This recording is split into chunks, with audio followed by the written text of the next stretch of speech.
Good morning, I'm Robert Tan. Join us as we follow the money from the financial choices that shape your daily life to the bigger forces driving the economy. The headlines. Cash aid may soon reach more low-income families. The House of Representatives approves on third and final reading the bill expanding the Pantawid Pamilyang Program or 4Ps. The Bangko Sentral ng Pilipinas says it will take action to cool inflation back to target. Does that mean more rate hikes? And as prices stay high, the question is no longer just how much things cost, but how many Filipinos can still afford to get by. Dr. Paolo Rivera of the Philippine Institute for Development Studies joins us. The House of Representatives approves on third and final reading a bill expanding the Pantawid Pamilyang Filipino Program or 4Ps. The measure passed with 224 votes in favor, 3 against, and no abstentions. The bill seeks to expand the government's conditional cash transfer program and improve aid delivery. It sets the rice subsidy at not less than 1,500 pesos a month. The bill also includes a transition program for families leaving 4Ps along with other education and livelihood programs. House Majority Leader Sandro Marcos said the goal is not to keep families dependent on aid forever, but to open pathways to education, jobs, and livelihood. This as government relief efforts face scrutiny with consumers still looking for more direct relief from high food and fuel costs. The Bangko Sentral ng Pilipinas pledges to bring inflation back to its 3% target within, quote, a reasonable time frame. This comes after inflation skyrocketed to 7.2% in April, above the BSP's own forecast range of up to 6.4%. The BSP says it remains committed to price stability while staying data-dependent and ready to act if needed. With higher than expected inflation, analysts now see a stronger chance of more rate hikes, including a possible off-cycle move. Fewer Filipinos were jobless in March. The country's unemployment rate slightly dropped to 5% that month. Che Sulet joins us live for the details. Che, go ahead. Yes, Robert, unemployment eased in the Philippines to 5% in March 2026, slightly lower than the 5.1% in February. But on a year-on-year basis, unemployment worsened from 3.9% in March 2025. The Philippine Statistics Authority reported that the labor force participation rate also decreased at 63.3%, with 1.69 Filipinos joining the workforce. A total of 51.65 million Filipinos are now participating in the labor market. Despite the improvement in unemployment, this still translates to more than 2.5 million individuals without work. Meanwhile, underemployment remains elevated at 12.3%, affecting over 6 million Filipinos. National Statistician and PSA Undersecretary Claire Dennis Mapa says that while unemployment has slightly improved, the impact of rising oil prices is still evident in the labor data. Following the Middle East war that intensified in the latter part of February, fuel prices began to spike in March due to disruptions in the global oil markets and supply chain. Mapa notes that several industries registered significant declines in employment, likely linked to the ongoing conflict. Month-on-month, fishing and aquaculture posted the highest decline, with around 420,000 less employed people. Other service activities, including domestic work, also saw a sharp decline of 299,000. MAPA adds that households may be cutting back on spending due to rising costs of goods and services driven by global price pressures. So, Robert, MAPA says that the PSA continues to monitor the impact of the ongoing conflict on the Philippine labor market. He adds that additional data and further findings are expected from the April Labor Force Survey, which is expected to be released next month. That's the latest from my end. Back to you, Robert. Thank you for that report, Che Sulet. Meanwhile, in a developing story, the National Bureau of Investigation arrests the founder of Peanut Gallery Media Network, social media personality Franco Mabanta, for allegedly extorting money from former House Speaker Martin Romualdez. A source told Bilyonaryo News Channel Mabanta and 4 others were arrested in an entrapment operation at a country club in Pasig City Tuesday night. They allegedly demanded 350 million pesos in exchange for not releasing a documentary linked to the flood control scandal. BNC is reaching out to PGMN for comment. Up next, how deep is the damage of high inflation on households, small businesses, and Filipinos living on illness away from poverty? Dr. Paolo Rivera of the Philippine Institute for Development Studies. Join us as we follow the money.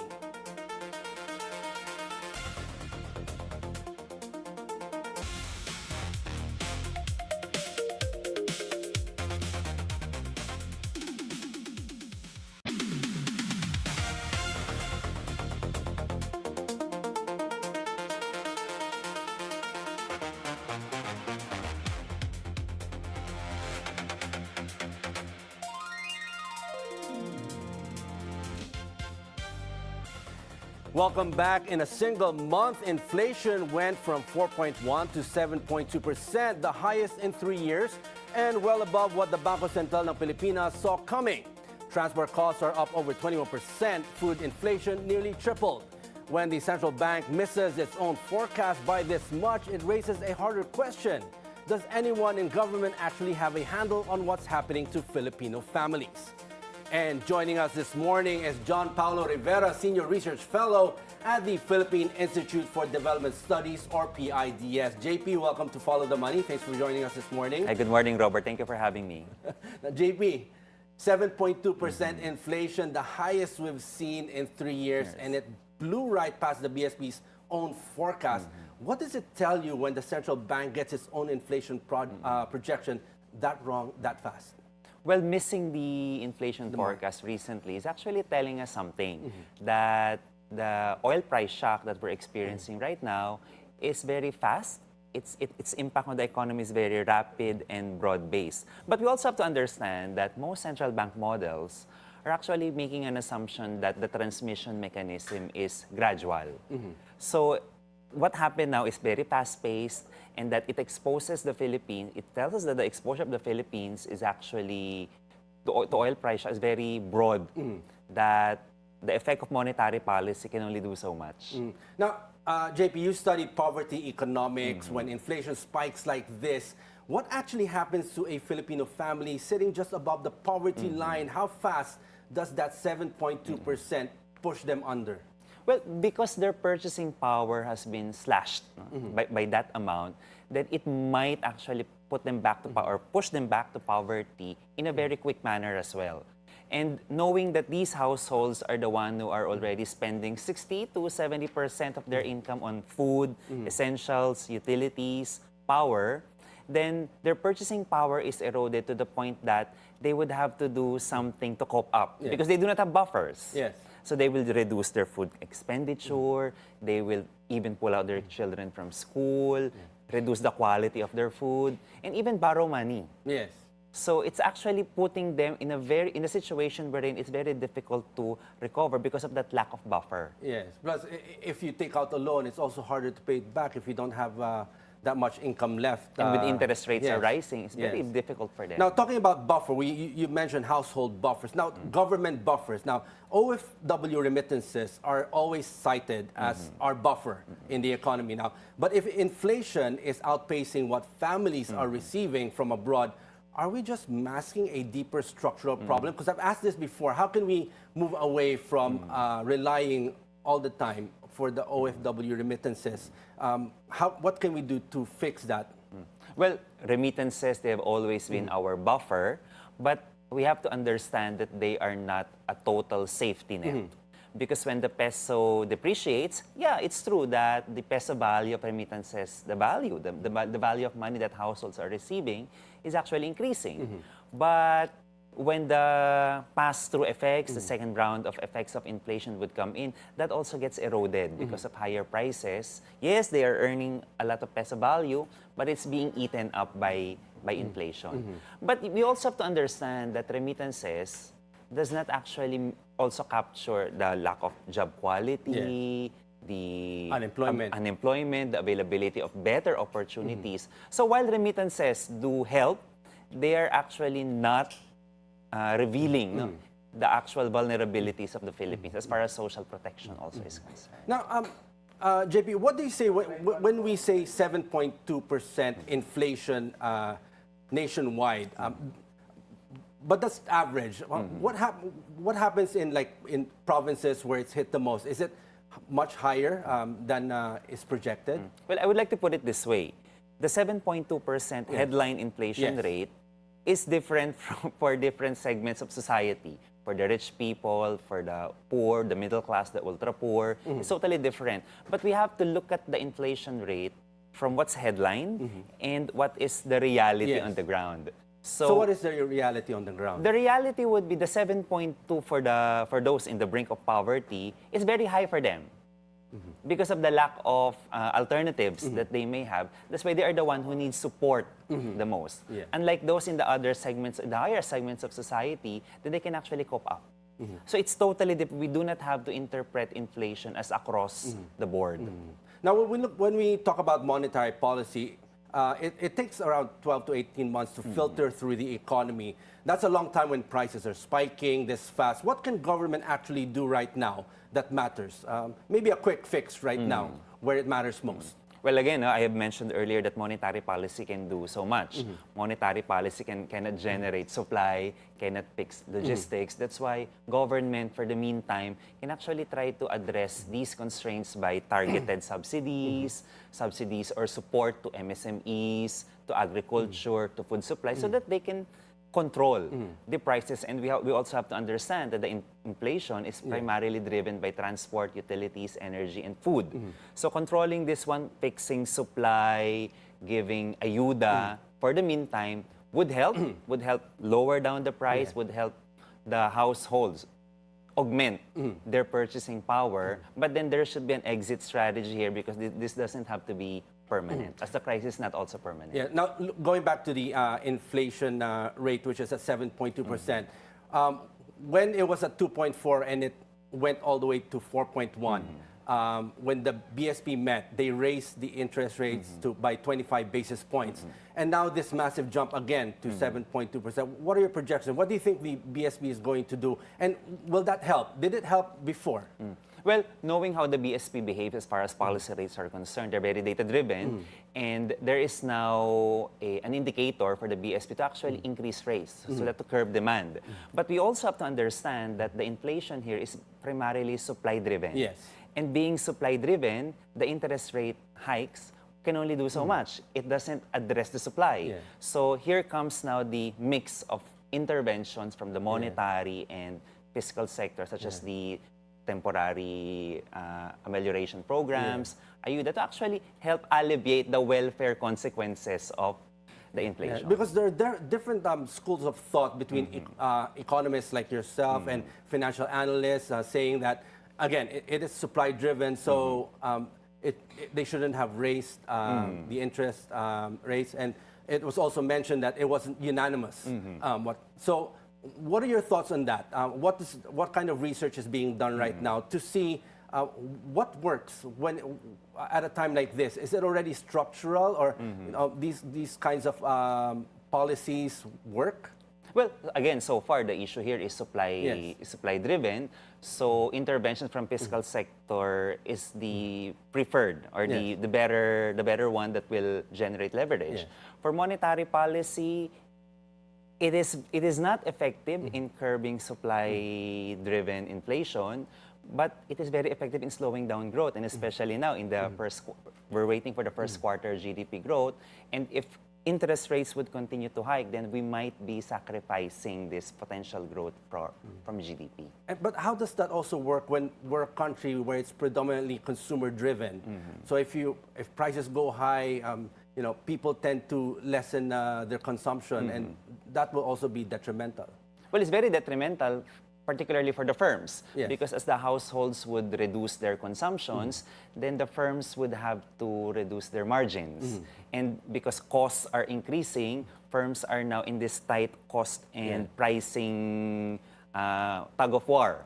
But firms, particularly the smaller ones, they cannot pass the cost to the consumers who are already reducing their consumption. So margins are slower, and firms might be able to... So it's really hard to strike the balance there. So it's very, very difficult for both. And the consequences are structural. Firms may cut down on labor, they may cut down on production, even close close their business. So domino effect talaga It's a yan. domino effect. It's a very systemic effect. It's kind of sad to hear, but JP, PIDS sits on research that sometimes makes government uncomfortable. Now, what does your data show about the real inflation impact that isn't making it into the official narrative? Well, official narrative would be the welfare impacts of inflation. A poor household, yes, it's 7.2% inflation, but for them, it might not really be 7.2. The real inflation rate might even be double digits. It's because it is relative to their purchasing power. But for those in the upper echelons of society, that may not be a big deal.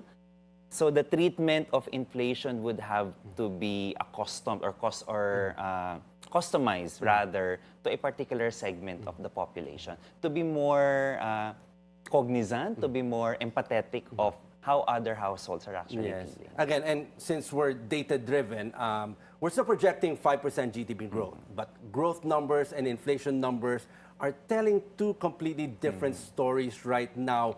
But which one actually reflects the reality for most Filipinos, the reality on the ground when you do your research? So where's the disparity, the disconnect between what we see in the data and the reality we see on the ground? Well, yeah, GDP may still grow, predictions of 5%. It simply means that the economy is still producing something. But then for inflation, it is actually what the ordinary Filipinos would feel first. If inflation is high, then they will feel the brunt of the crisis that we are experiencing right now. That's why this is actually more of an issue of who actually bears the burden. If this is a burden sharing mechanism, it's actually the poor who's actually taking the blow of what's going on. How much of a percentage of that burden are they carrying right now? Well, I do not have the exact numbers, but based on observations on the ground, it's actually the poor who's actually very vulnerable and might put themselves in a deeper level of poverty because incomes are not rising, but prices are rising faster. So for government, welfare considerations would have to be taken. And during this crisis, JP, we've also been seeing the middle class. We've seen a lot that they are being underserved. In times of crisis, in every crisis, it's, parang nakakalimutan daw ang middle class. What are your thoughts? What does your research say? Well, the concern of the middle class is valid. It is totally valid. That's why it is very important for government to actually do targeted measures so that the leverage, the total impact of policies are not catering to only to the rich. It is actually being equitable, being fair about how we implement policy so that the middle class may also feel that government is actually being fair to them and actually utilizing their hard-earned tax payments to government-wise. Now, how about the issue of the excise taxes and also those who are calling for the VAT reduction or total to take it out? What are your thoughts on that? What does that research say? There are two schools of thought. If you take it out, the government will not have enough money in terms of programs. But on the other hand, if you take out excise or lower excise taxes or the VAT, it will help the consumers. And on that side, they could probably consume more because of it could lower the prices. So where are we on that? Well, I've heard both sides of the equation, but then I am always for the reduction of that. But there should be an exit strategy. It doesn't have to be permanent because our objective now is to alleviate the loss of purchasing power of our households, but at the same time be also conscious about revenue losses for the government. So while there is a crisis, it is possible that we can cut down on VAT, on the excise tax, also to help our fellow Filipinos and manage inflation. Again, inflation was driven by oil prices.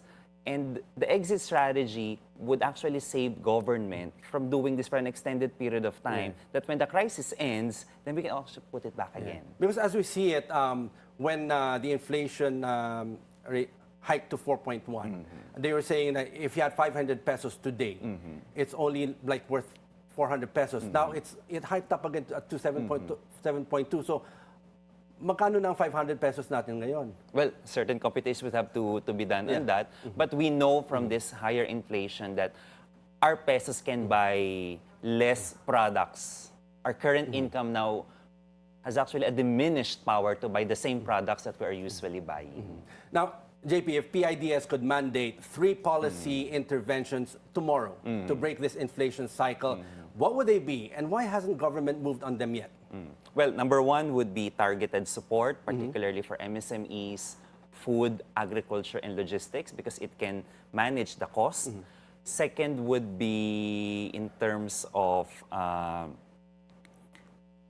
taking advantage of the powers given to the president by reducing the excise tax and that for the meantime with exit strategies. And third would be the continuous implementation of policy mixes so that at the macroeconomic level we are able to manage the indicators that are currently being under attack from inflation. These approaches can have effects, not in months, weeks, even days. It can have immediate effects, as opposed to monetary policy, which can take a quarter for it to take effect. So the combination of economic impacts from both fiscal and monetary policy would definitely be able to help in managing. Well, this hopefully they listen, indicators since right you're the research department of the government. Now, JP, finally, for our viewers who are watching and trying to make sense of all of this in their own lives in times like these, when the numbers are moving this fast and the signals are quite confusing to a lot of us, even myself. Now, for you personally, how do you follow the money?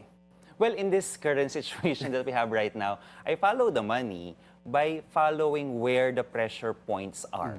Inflation, interest rates, exchange rates, and the current policy that the government is doing. Because once we look at where the pressure points are, we can also start asking the question, who is actually being affected the most of these pressure points? Because it is not just a matter of statistics, it is also a matter of taking into consideration what is an ordinary Filipino feeling right now. And that will point you to these pressures. Hopefully. Or policy can be done. Or policy can be done. On that note, JP, thank you very much for joining us this morning. Always great to hear your insights and always have a conversation that's backed with research. Thank you. Thank you very much. Okay, and that's all for today. I'm Robert Tan. Every day we'll help you make sense of the financial choices and the economic forces that shape everyday life. Thank you for watching. Keep it here on the Bilyonaryo News Channel, and always follow the money.